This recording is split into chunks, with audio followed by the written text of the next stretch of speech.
tonight's teleconference. We're ready for the 2024 Go Bowling Military Bowl between East Carolina and North Carolina State. Um, for anyone who's traveling up to DC area, the teams are in DC during the week, and the game is in Annapolis, which is about 45, 50 minutes away. If you're coming up just for the night before the game, I'd suggest staying in Annapolis. If you're in town during the week, we encourage you to stay in DC because that's where the teams will be. Tonight, if you're not when you're not talking, if you can just mute yourself just as a courtesy to everybody else, that'd be great.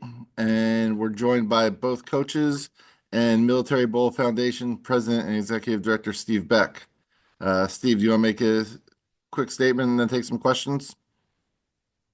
Let everybody know how excited we are for this in-state rivalry to come up our way to Washington, D.C. and to Navy Marine Corps uh, in Annapolis, Maryland. So we're really looking forward to hosting both teams. And I've already spoken with Coach Harrell and Coach Doeren today, and told them, we want to make their stay as positive as possible. So really looking forward to a great matchup. I think it's going to be great, and I'll tell you, the tickets have been going really well the first few hours that we've been on sale here. It's really, really impressive. So we want to keep that momentum going and fill that stands up and have the streets of Annapolis just rocking and rolling with people. It'll be a great time for everybody.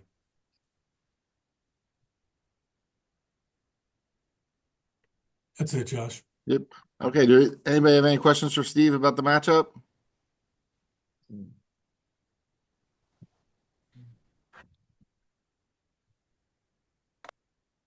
Go ahead, Ron. Rob. Yes, sir. I was just wondering, what was it about North Carolina State that appealed to you? Obviously, East Carolina appealed to you as well.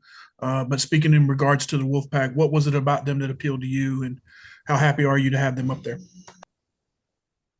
Extremely happy. I'll tell you, the winning three out of the last five games on the way back up. Had a little bit of a rough start there, and the freshman quarterback is really special. CJ Bailey. I mean, I've watched him play the last few games, and I think it's a great opponent for the other side too. It works very well together. And then you got the same thing on the other side. They won four out of their last five. After having a really rough period there with Coach Houston, and Blake came in and seems to have done a really good job. So we got the same thing going on that side.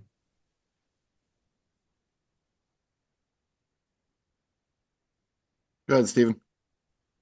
Steve, just getting ECU back up after, what happened with the canceled game a few years ago.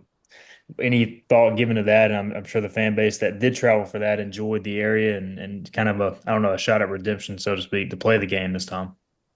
Yeah, that was definitely a motivating factor. I mean, it was so disappointing. 26 hours before the game. I think Coach Doeren and his people only found out a few hours before his game last year or in 21. So they came across the same sort of thing. But yeah, that was definitely in our mind as well. All right, anybody else have any questions for Steve? All right, go ahead, Rob. Thanks, everybody. Oh, hold on, sing one more, Steve. One more. Okay. Could you describe some of the events and things that the student athletes will be participating in, some of the festivities, and you know what they have to look forward to? Yeah, so we've got open up with a welcome reception. We'll welcome everybody to the hotel, and then we've got, of course, with a Go Bowling Military Bowl, so they have to go bowling. So we're doing that. We've got mall and monument tours. We have a private tour of the Washington Capitol, led by one of our local senators here. Um, and we have some other events for kids and spouses, and we'll have the game rooms available. And it's really a special trip. I mean, coming to Washington, D.C., and being able to, participate in all these things that we got going for them. All right, thanks, Steve.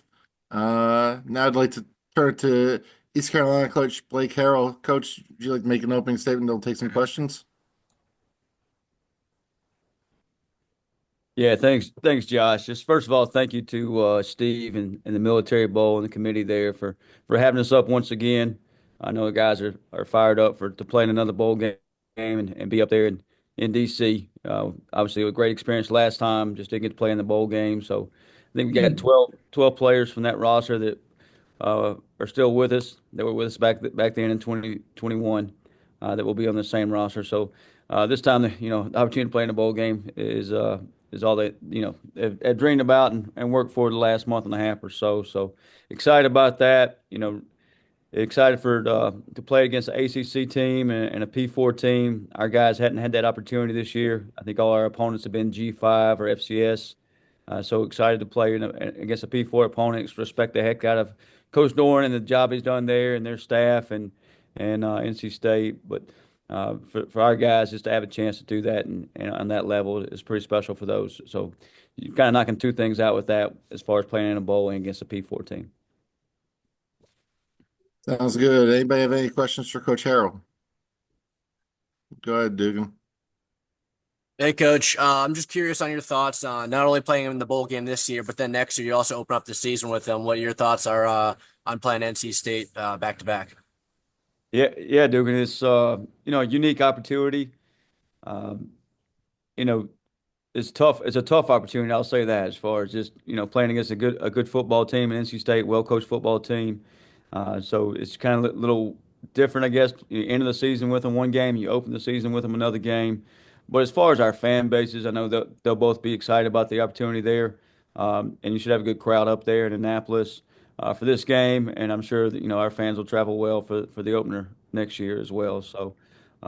Really, the only game that matters though is this one because it's the next one, the most important one, and that's the one we'll focus on right now. All right, Noah. Yeah, Coach. Anthony Smith transferred from NC State to ECU in the offseason. What has he meant to your team this year?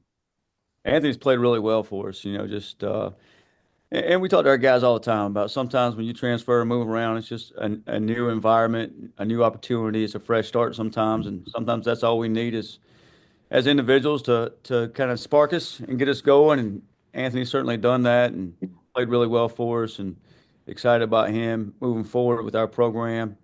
And him and our quarterback seem to have connections. So played really well and done a good job for us. Rob. Yes, sir. I have two questions. One, I know you're not knee deep in the scout yet, but just your thoughts on this season's version of the Wolfpack and what they bring to the table. Well, for the first time last week, I was walking around having everything's a first time for me right now. Walking around for the first time being a head coach last week and going from room to room and watching the cut-ups and of who we might play, whether it was going to be this ACC team or that ACC team or this team or that team. And what little I do know about the Wolfpack, I know that, they've got a good quarterback and always play well on defense, moving the ball really well on offense, and just a hard-nosed coach football team. And they were exactly that when we played them 2 years ago when they beat us here. And then you see the same stuff now. It hadn't changed. And that's just who Coach Doeren is. That's who that staff is. And that's who his program has been year in and year out. And then obviously the military aspect of this, sir. You guys are in Pitt County, Wake County for state. Down the road is Fayetteville, and just the military aspect of it. I would imagine this is something that appeals to both fan bases. Your thoughts on that? Yeah, just to be a part of a bowl that means more than a little extra being a military bowl, and adds to it. And certainly, we've been up to Annapolis to play Navy several times, so playing in those environments is pretty special. It kind of makes you know that there's something more out there than just football. It's a little deeper than that, and this certainly will be a representation of that. Jaden. Yeah, Blake, as a first year-ish head coach at ECU, what does it mean to get to play in a bowl that's also a rivalry as your first bowl game in the position? Yeah, Jaden, we were sitting here, 3-4. We'd lost, I think, 3 out of our last 4 games at one point in the season, and then the administration decided to make a change, and I took over on October 20th, and it was really at that point it was just like, hey, let's go send these seniors out the right way. Let's go finish the season off the right way, and let's don't worry about December, what's going to happen, and just focus on each and every day, and trying to win the day and make it the most important day. And at first it was go beat Temple, and then you got win number 4. Then it was go beat FAU, and you got win number 5. Then you got closer to that bowl game and got a chance to go beat Tulsa. and just to send those seniors that been here, they came in, a lot of them came in as COVID started, uh, and kind of finished their career off with getting them back to a bowl game after our 2-10 season last year. Was pretty special. And then, the win at North Texas, where we came from 21 down to come back and finish that. So, um, it's pretty special just to get those seniors back to a bowl game. I think we got 22 seniors, and they're going to experience it and kind of finish this thing off the right way for them. So that's been our focus each and every day, and excited for the opportunity to go play in it, and excited for those young men. Stephen? Coach, you mentioned those, I think, 12 guys that were on the military bowl roster last time, but I'm sure many of those played in the NC State game in 22. Just out of that combination of factors, how much of a motivation do you think it'll be to that group specifically heading into this one? Yeah, I think if any opportunity to go play another game for those young men, as you're speaking of, is 12 seniors and 12 older guys that are going to be playing their last college football snaps. So the fact they get to go play against an in-state rival or in-state P4 team they look up to, and in the Military Bowl, I think just adds to it. So they're excited about the opportunity and fired up for the situation here in December. JC? I would say there was a big difference in the uptick of the offense after Caden Hauser took over. What was kind of like the hook for him to go to ECU, being a California kid who went to Michigan State? Yeah, so we made some transitions last year, last December. Obviously, we were coming off a 2-10 season.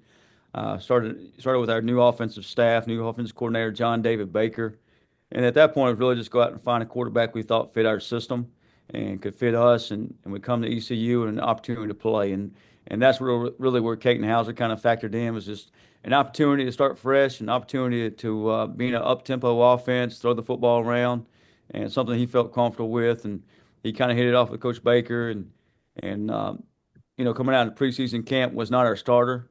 Jake Garcia was, and Jake played some pretty good ball at times, but halfway through the season, we thought there was an opportunity to make a change and a need to make a change, and then really about game two of starting, Caden, against Temple, started hitting on all cylinders, making really good throws, really good decisions, and putting the ball in receivers' hands and let them make some plays as well. So kind of all clicked there at one time, and really finished the season off really well. David Richmond? Hey, Coach, just wanted to ask you about, as far as the bowl is concerned, how are the players react when they found out it was NC State?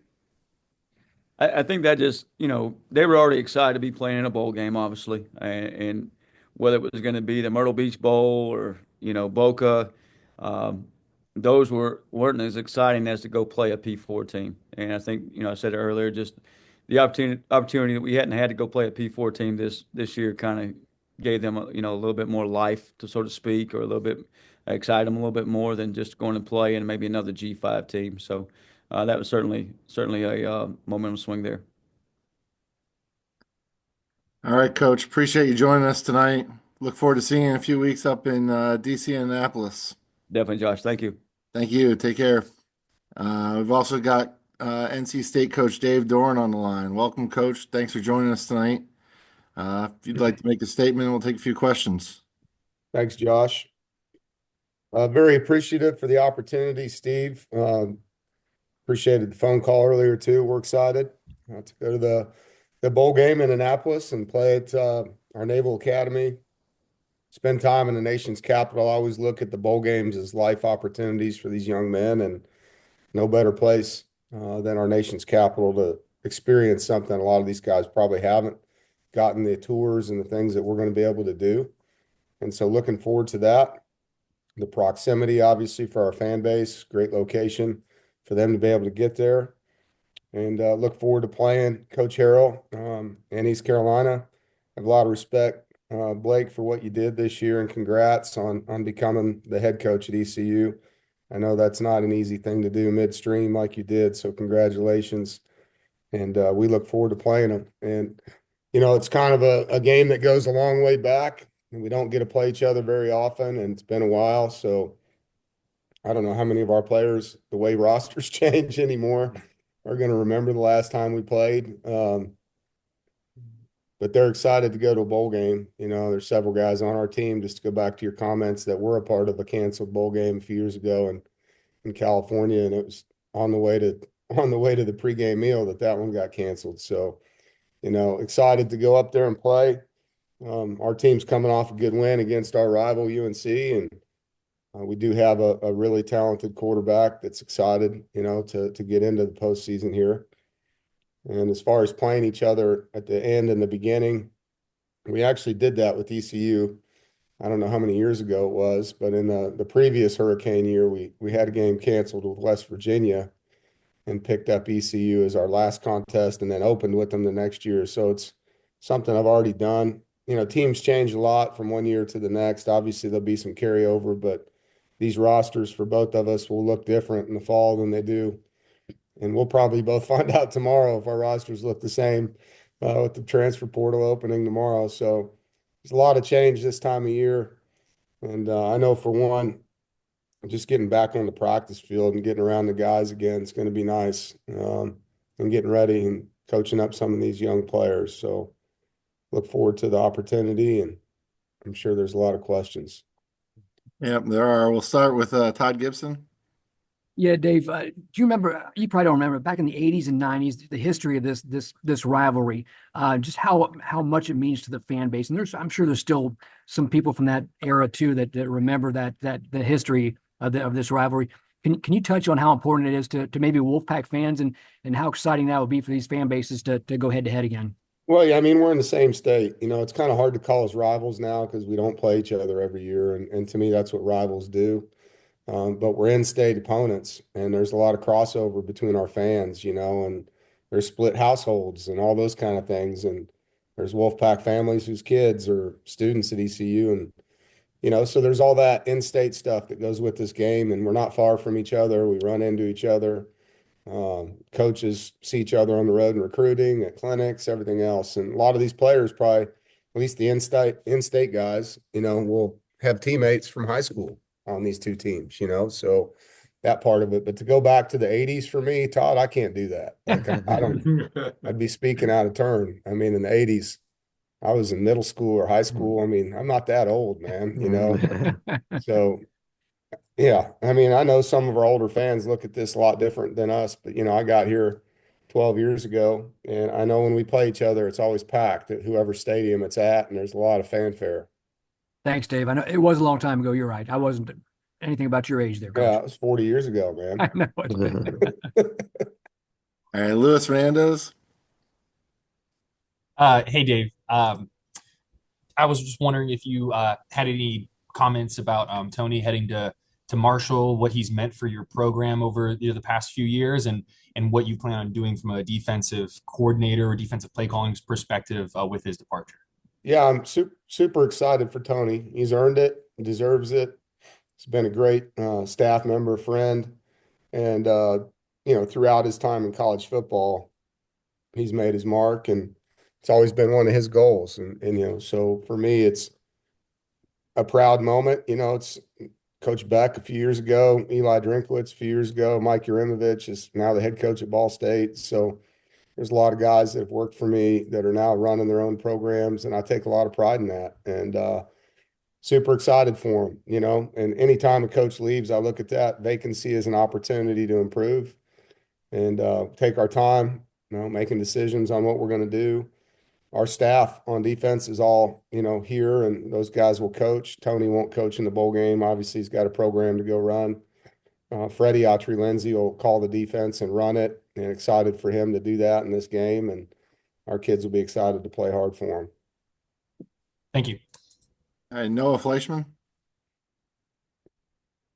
Yeah, hey coach, just to bounce off of that, what does your process look like in replacing Tony, just with the portal opening and kind of, you know, the accelerated offseason that you guys are in this era of college football? Well, it'll go as fast as it can go. I never look at an opening as something that I have to rush because of what's going on the outside. It's more about what I need for this program. And, you know, as soon as I'm ready, we'll have a guy in there. And I owe it to NC State and to every player in that locker room to look at everything and make the best choices, not just for them as players, but for the culture of the team. And it's a great opportunity. There's a lot of good young football players here. There's a lot coming in our signing class. We have one of the best, if not the best, freshman quarterback in college football on our roster coming back. And so there'll be a lot of interest. My phone's been buzzing the whole time since it broke. And a lot of people want the job. So, I owe it to these players to give them the best coach I can get. And that's what I'm going to do. And sometimes from the outside looking in, I'm not worried about winning a press conference. It's, I know what these guys need. I know what we have, and we don't need to change a 180 and all of a sudden go to a completely different thing, but we do need to evolve, and this is a great opportunity to do that. So I don't know if that answers your question, but every hire is just an opportunity, and it's no different. When a player graduates, there's a guy sitting right underneath him that can't wait to show his stuff, and we're going to have a guy that can't wait to come in here and help NC State on defense. Rob McClam. Dave, you've been in North Carolina long enough to know the military sort of legacy within the state, especially the eastern half of the state.